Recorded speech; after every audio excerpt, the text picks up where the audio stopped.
All right, today we're going to take a tour deep inside the CPU to understand a really fundamental concept, register transfer. Now, if you're prepping for exams like GATE or PSU, or just studying computer organization, this is stuff you really need to know. So let's get right into it. So, let's kick things off with a big question.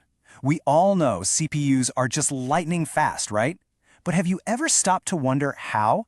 How do they actually manage to chew through data at those insane speeds? What's the secret sauce?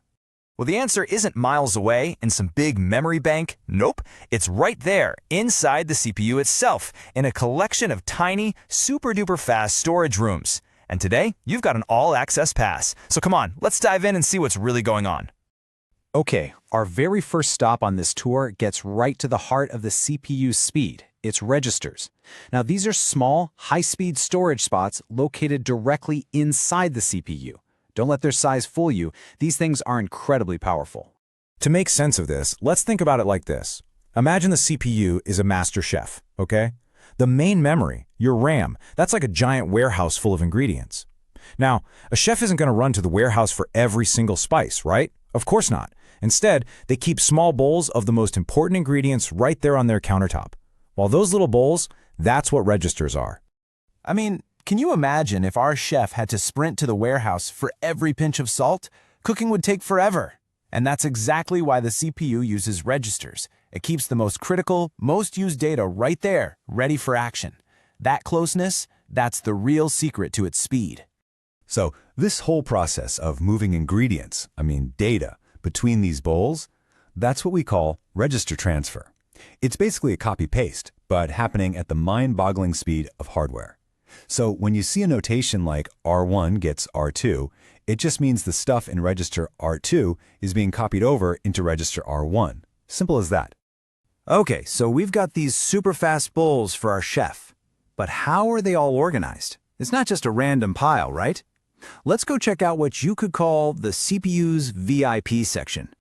Yeah, inside the CPU, it's not just one type of register. You've got a whole crew, each with a special job. You have general-purpose registers for all your day-to-day math. You've got the program counter, or PC, which always knows what's next on the to-do list. Then there's the instruction register, the IR, which holds the instruction that's happening right now. And that's not even all of them. You've got the accumulator, the MAR, the MDR, each one playing a crucial part. And figuring out their total storage is actually pretty simple math.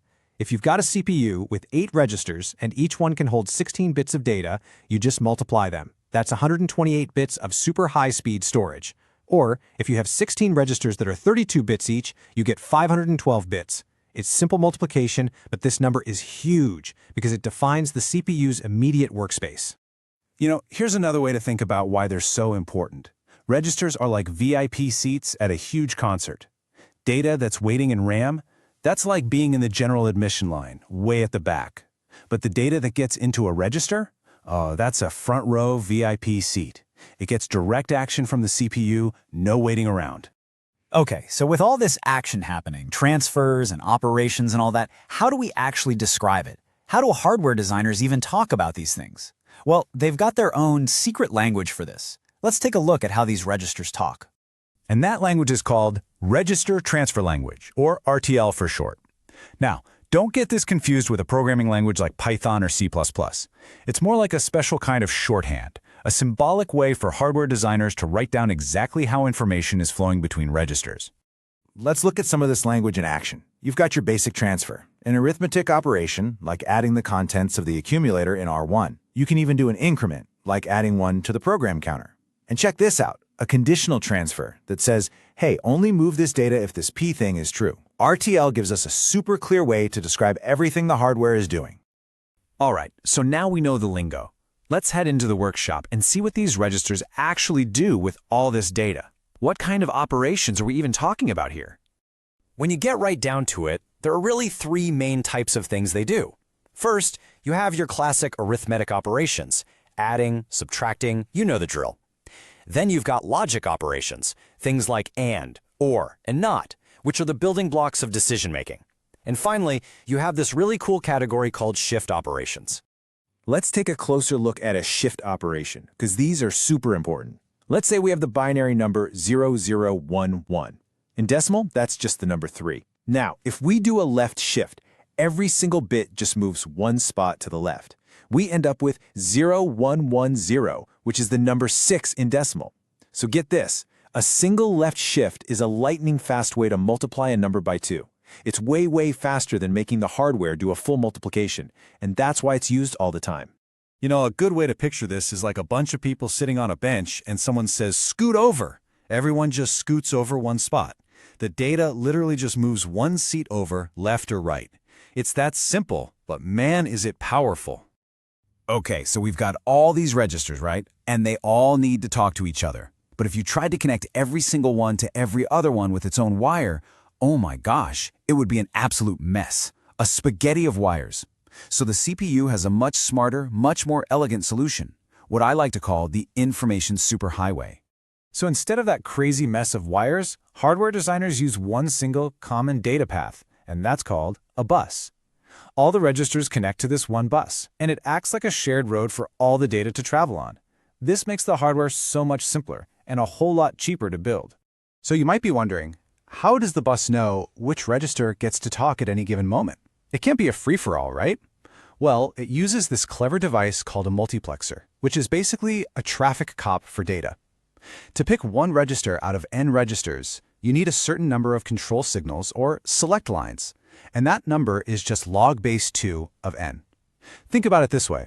If you have 3 of these select lines, you can make 2 to the power of 3. That's 8 unique binary combinations, 000, 001, 010, all the way to 111. And that's exactly what you need to pick one out of 8 different registers. Here's a great final analogy for the bus. Think of it like the main hallway in an office. You don't need to build a direct door between every single office, right? The hallway connects all of them, giving you an easy, efficient path to get from any room to any other room. That's the bus. And just like that, our tour is coming to an end. So, before we wrap up, let's pull everything together into a quick blueprint. Basically, the key stuff you need to remember, especially for your exams. Okay, so quick recap. What's the bottom line? Registers are those high-speed storage units right inside the CPU. RTL is the special shorthand language for describing what they do. The 3 big operations are arithmetic, logic, and shift. The bus system is that super efficient hallway that connects them all. And, pro tip for your exams, really drill down on those numerical problems involving shift operations and figuring out how many select lines a multiplexer needs. You will see those again. So there you have it. We've gone deep inside the machine and seen how data actually flows at the most fundamental level. You now understand the secret language of hardware and the principles that make our computers so fast. So the only question left for you is, now that you know how it all flows, what are you going to build with it?